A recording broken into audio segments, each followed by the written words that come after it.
नमस्कार दोस्तों, मैं आमोद कुमार आप सभी को स्टडी ऑल वीडियो में हार्दिक स्वागत करता हूं। दोस्तों, मैं अभी लगातार नागरिक के भाग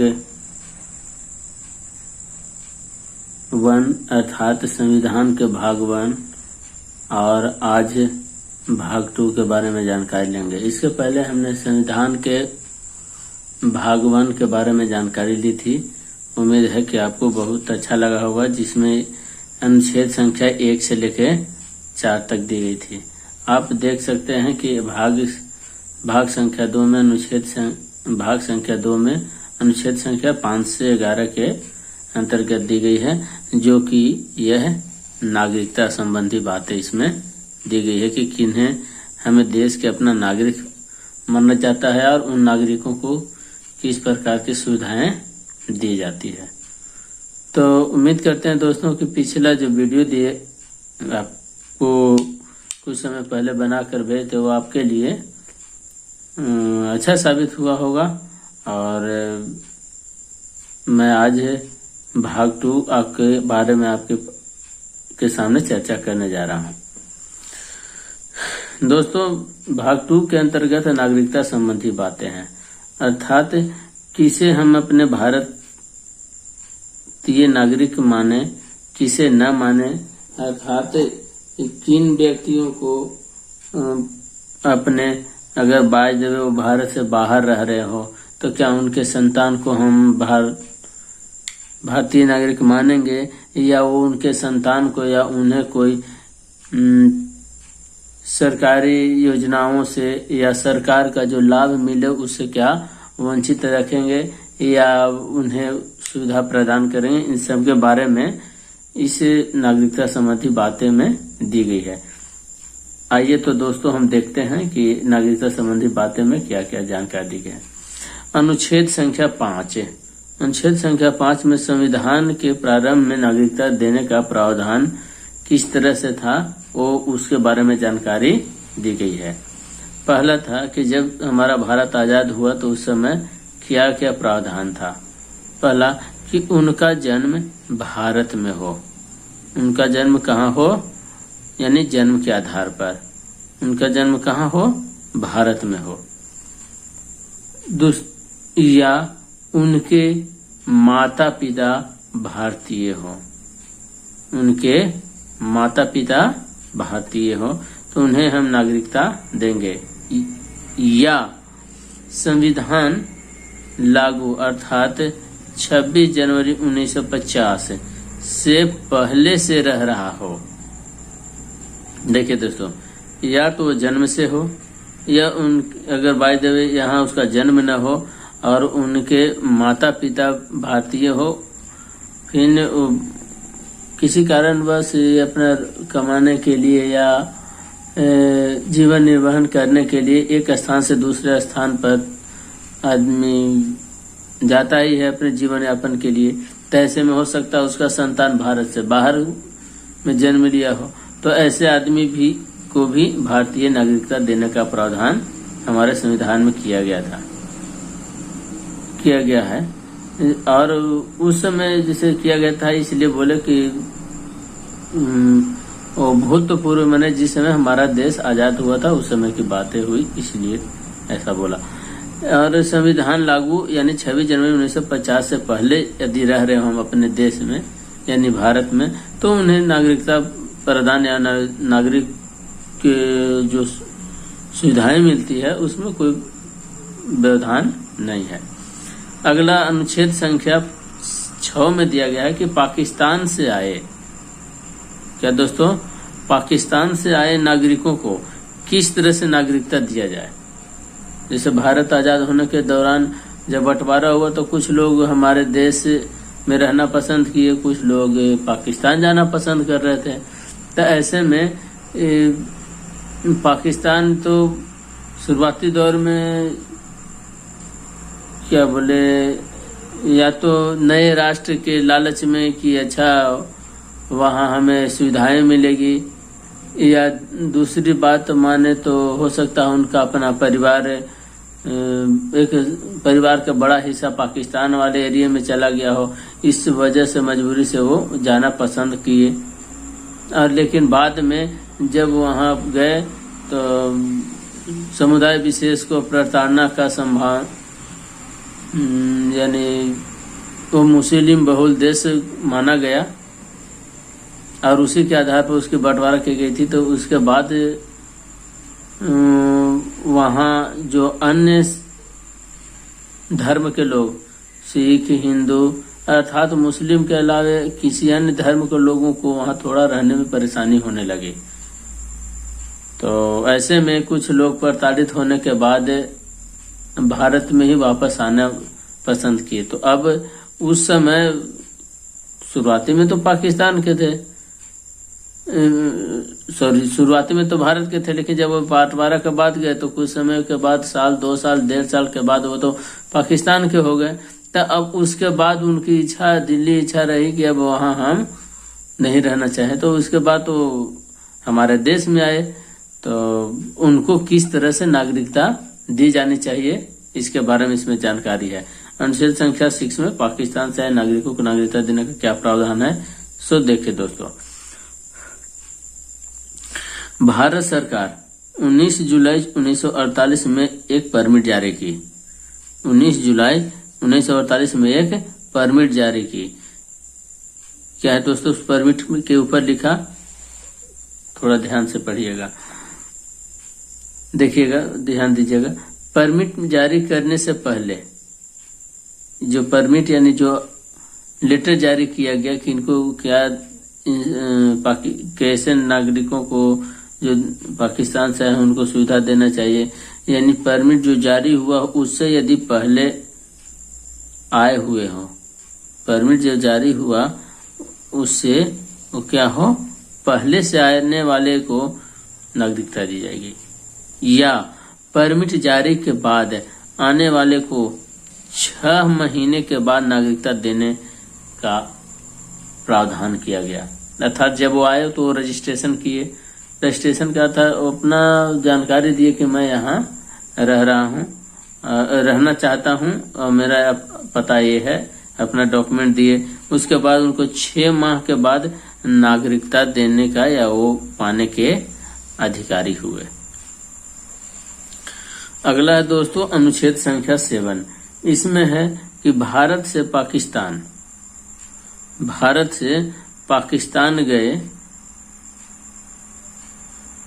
एवं वापस आने वाले को, ये दोस्तों हम 6 में ही बात को बोल दिए कि पाकिस्तान से, वही 7 में कुछ डिक्लेयर करके दिया है कि हम मतलब जो भारत से पाकिस्तान गए थे फिर वापस वो आए भारत, तो उनको कैसे 1 मार्च 1947 के बाद भारत से पाकिस्तान गए, यानी 1 मार्च 1947 के बाद, और बाद में वापस वो आए तो उसको 6 माह बाद रजिस्ट्रेशन होता था। इसमें है कि आए तो 6 माह के बाद रजिस्ट्रेशन होगा और सब सामान्य होने पर नागरिकता देने का प्रभाव, नागरिकता देने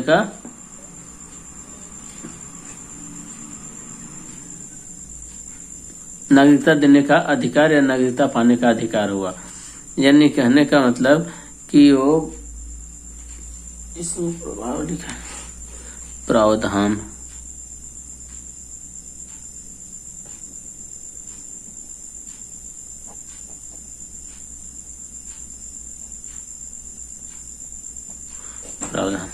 गलती लिखे थे। तो इसमें है दोस्तों कि 6 माह के बाद आए, रजिस्ट्रेशन होगा। इसमें है कि उसी समय जब 19 जुलाई 1948 में परमिट जारी किया गया था तो उसमें था कि 6 महीने के बाद नागरिकता उनको मिल जाएगी, लेकिन इससे है कि 6 माह बाद रजिस्ट्रेशन होता था। कब? 1 मार्च 1947 के बाद जो गए थे वो।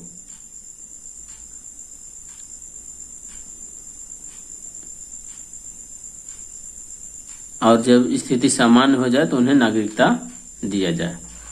अगला है दोस्तों अनुच्छेद संख्या 8।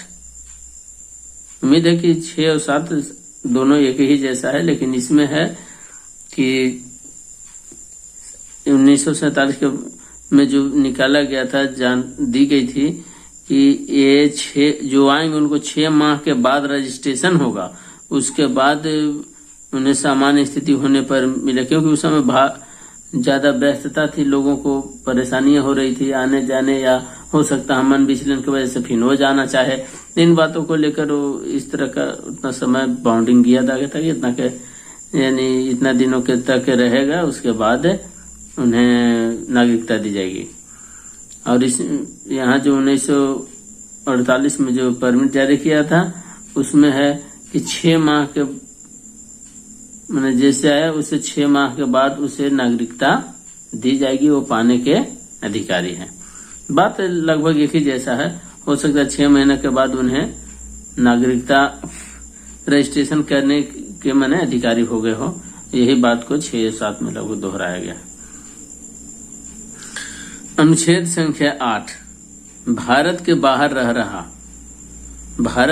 रह रहा बच्चा भारतीय होगा यदि उनके माता पिता भारतीय हो। ये तो शुरुआती दौर में ही इसके बारे में जिक्र था, लेकिन अब अनुच्छेद 8 में इसको पूरी तरह से स्पष्ट दे दिया। अनुच्छेद संख्या 9 में है कि विदेशी नागरिकता लेने पर भारत की नागरिकता समाप्त मानी जाएगी। यदि कोई व्यक्ति विदेशी नागरिकता ले लेता है, इटली, फ्रांस, जापान, जहाँ का भी हो, तो उसके बाद यहाँ के जो नागरिकता है भारत का स्वतः समाप्त हो जाएगा। अनुच्छेद संख्या 10 में है कि नागरिकता तब तक कायम रहेगी जब तक को अन्यथा या देशद्रोही कार्य न करे। यानी जैसे इस देश में रह रहा हो और देश के ही क्षति पहुंचाने वाला ऐसा कार्य कोई कर दिया, आतंकवादी गतिविधियों जैसे कार्यों में शामिल हुआ जब देश के हित में सही नहीं हो, तो ऐसे में या देश विरोधी नारे लगा रहा हो, तो ऐसे में उसकी नागरिकता कायम तब तक रहेगी जब तक वो इस बात से दूर रहेगा कि वो मैंने देश के खिलाफ कोई ऐसा कार्य न करे जो देश को जबरदस्त क्षति, हानि, मान सम्मान का ठेस पहुंचे, तो ऐसे में उसकी नागरिकता को छीन ली जाएगी। अगर अन्यथा ऐसा नहीं करता है तब तक उसे कोई छीन नहीं सकता, ये कायम रहेगा। अनुच्छेद संख्या 11 अगला है दोस्तों, अनुच्छेद संख्या 11 नागरिकता कानून संसद बनाएगी, जिसका मंत्रालय है गृह मंत्रालय। यानी दोस्तों नागरिकता कानून जो बनाने का अधिकारी है वो संसद बनाएगी, परंतु यह जिस मंत्रालय के अंतर्गत आता है वो क्या है दोस्तों, गृह मंत्रालय। इसीलिए तो जैसे सीसीए सब से यदि सीए निकला दोस्तों, तो उसमें गृह मंत्रालय यानी अमित शाह जी जो थे वो उनका माने मुख्य रूप से इसमें भागीदार थे। तो इस प्रकार देखें दोस्तों कि भाग संख्या 2 का 5 से 11 तक नागरिकता संबंधी जानकारियां दी गई। लेकिन इसके अलावा और भी हैं कि जो नागरिक हमारे देश में रह रहे हैं या जो विदेश में रह रहे हैं उनको किन तरह से सुविधाएं पहुंचाई जाए, इसके बारे में प्रयास करते हैं आगे जानने के लिए। तो देखिए दोस्तों, ये नागरिकता संबंधी बातें हैं कि जिसमें कुछ ऐसे देश हैं दोस्तों कि जहां दोहरी नागरिकता पाई जाती है। अभी कुछ समय पहले हमारे देश के राज्य जम्मू कश्मीर में दोहरी नागरिकता का प्रावधान था, लेकिन अब इसे सामान्य अन्य राज्यों की तरह कह दिया है कि भारत में एक ही नागरिकता रहेगी, वो होगा भारतीय। तो ऐसे अन्य देश भी हैं जहां दोहरी नागरिकता पाई जाती है, जो कि हम पिछले वीडियो यानी भाग 1 में चर्चा किए थे। भाग 1 में शुरुआती दौर में ही जब हमारे संविधान के बारे में जानकारी दे रहे थे, तो उसमें फेडरल मैंने संघ, परिसंघ, इसके बारे में जानकारी दी। तो उसमें फेडरल जो शब्द थे, उसमें अमेरिका जैसे देशों में उनकी सरकारें हैं, तो ऐसे में यहाँ का दोहरी नागरिकता होती है। यानी इनके राज्यों, कई सारे राज्य मिल के आपस में बनते हैं, तो हर राज्य का अपना अपना झंडा, अपना अपना कानून, नियम कानून रहता है, उनको उस राज्य की अलग अलग नागरिकता दी गई होती है। देखते हैं दोस्तों इसके बारे में क्या है। भारतीय नागरिकता पाने के माध्यम एवं अन्य तथ्य।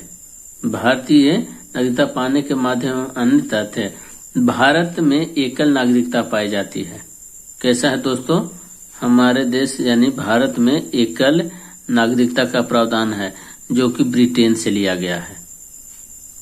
कई देशों में दोहरी नागरिकता की व्यवस्था है, जैसे कि अमेरिका, स्विट्जरलैंड। एक संघ एवं दूसरी राज्यों की।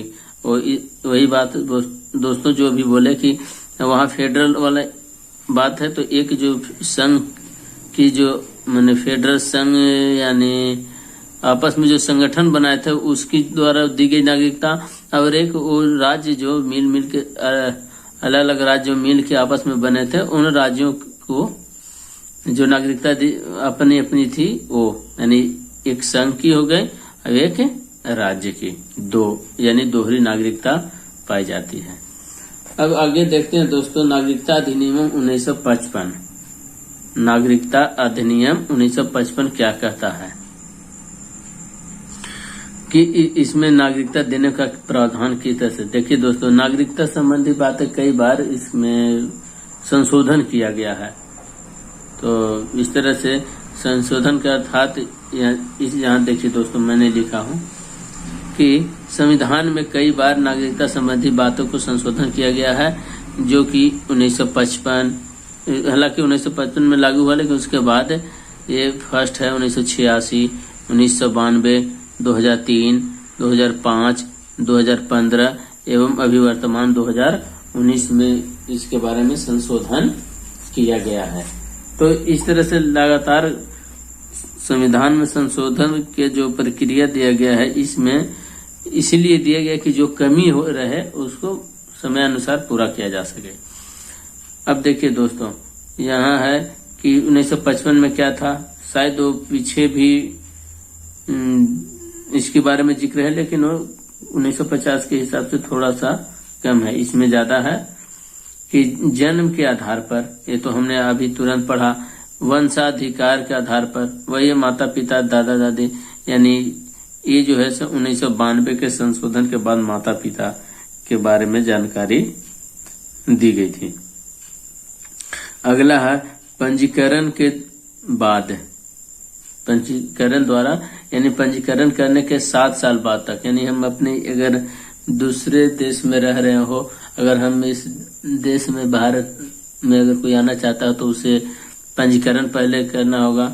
उसके 7 साल बाद के पंजीकरण द्वारा वो हमारे देश में 7 साल रहेगा। उसके बाद पंजीकरण के 7 साल बाद उसे नागरिकता दी जाएगी।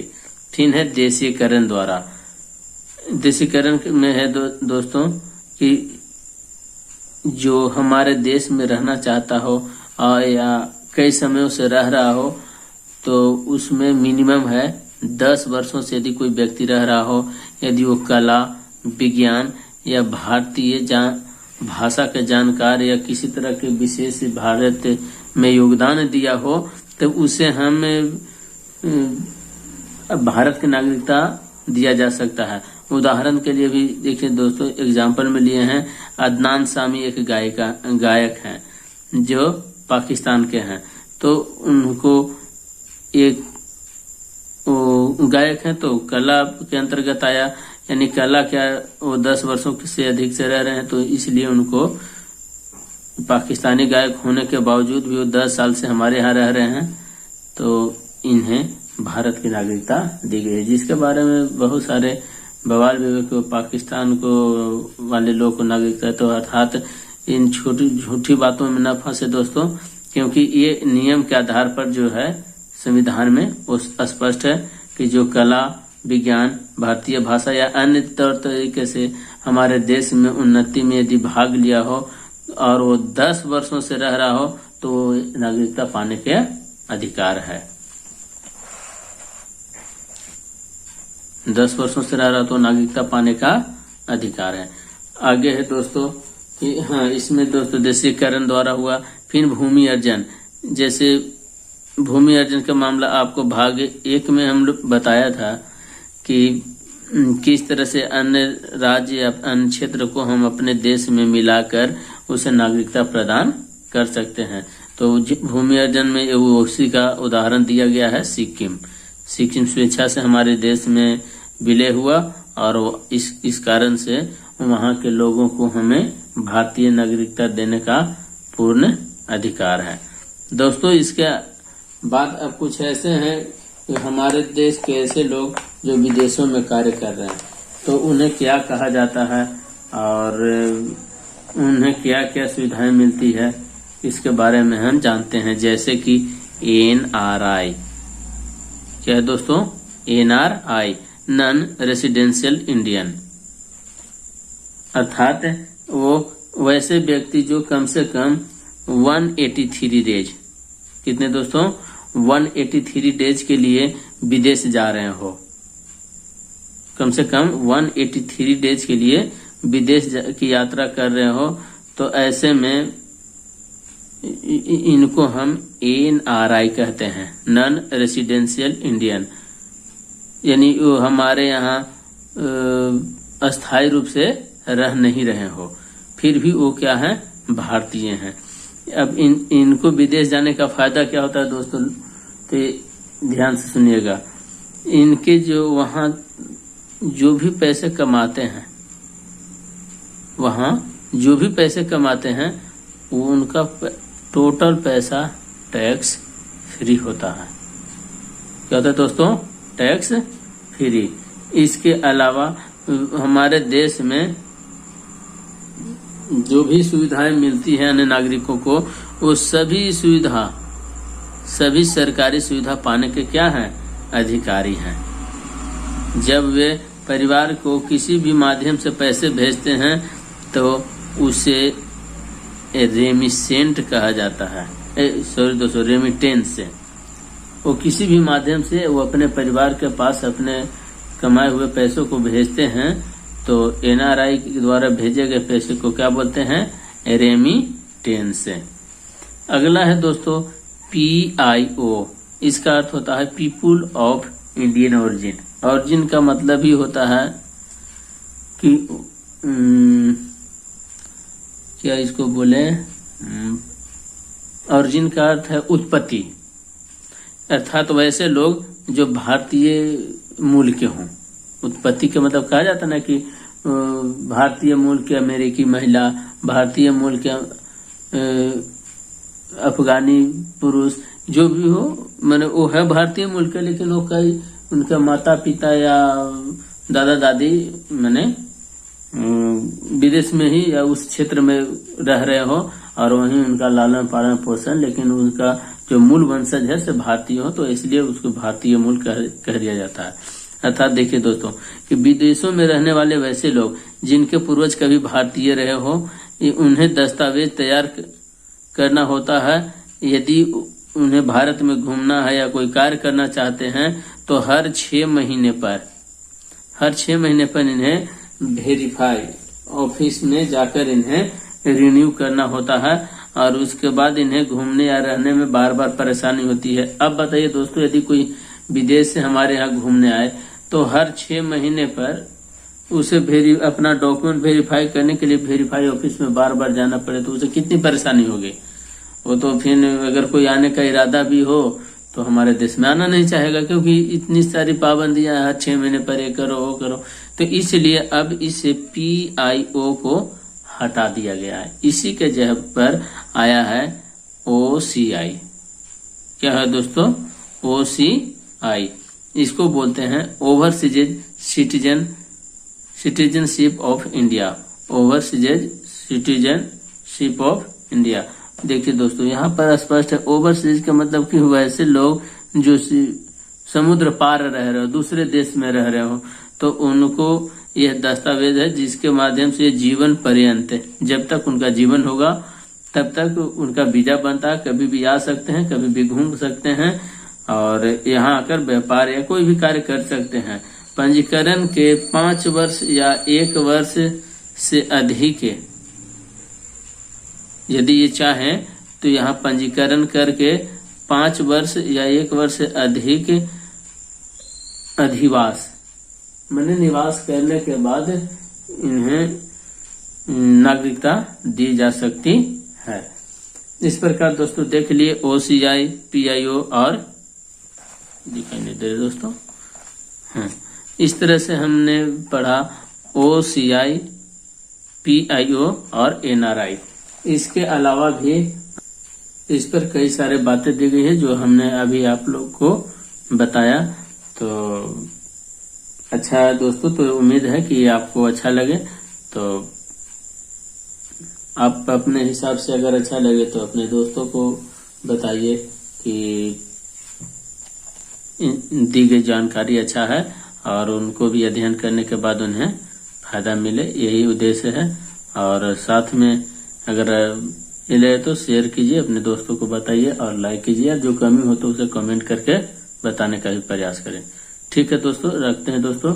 और इसमें भी और नागरिकता संबंधी बातें हैं जैसे CAA, NPR, इस तरह से। तो इन सारी बातों को हम अगले टॉपिक पर चर्चा करेंगे। हालांकि ये इसी का पार्ट 2 होगा क्योंकि ये नागरिकता संबंधी बातें हैं, तो इसमें और जो टॉपिक है उनके बारे में हम जानकारी देंगे। तो रखते हैं दोस्तों, नमस्कार दोस्तों। जहां भी रहिए खुश रहिए। जय हिंद, जय भारत।